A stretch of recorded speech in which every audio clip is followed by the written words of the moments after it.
سلامت رہے قادری آستانہ سلامت رہے۔ دلائل النبوہ صفحہ نمبر 96 کے اندر انہوں نے کہا کہ بنی قریظہ کے یہودی جو تھے وہ سرکار صلی اللہ علیہ وآلہ وسلم کا تذکرہ پڑھا کرتے تھے اور اپنے بچوں کو ان کی صورت اور سیرت اور ہجری کے واقعات سنایا کرتے تھے، لیکن جب آپ علیہ السلام کا ظہور ہوا تو ان لوگوں نے حسد کیا اور مرتد ہو گئے، کافر ہو گئے۔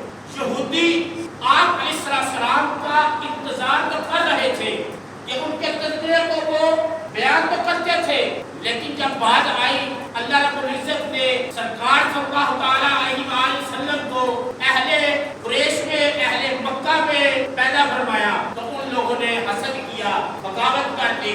بغاوت ان کی دگنی ہو گئی۔ ایک تو وہ حضرت موسیٰ علیہ السلام کے منکر ہوئے اور اپنے نبیوں کا انکار کیا، جن لوگوں نے کہا تھا کہ جب وہ مصطفیٰ علیہ السلام تشریف لائیں گے تم لوگوں نے ان کی اتباع کرنی ہے، ان کے فرامین پر عمل کرنا ہے، ان کی بیعت کرنی ہے، ان پر ایمان لانا ہے۔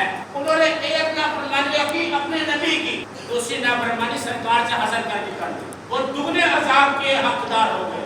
سرکار صلی اللہ علیہ وآلہ وسلم نے ارشاد فرمایا، ایک یہودی تھا، وہ مسلمان ہو گیا اور یہودیوں سے لڑتا لڑتا راہ خدا میں شہید ہو گیا۔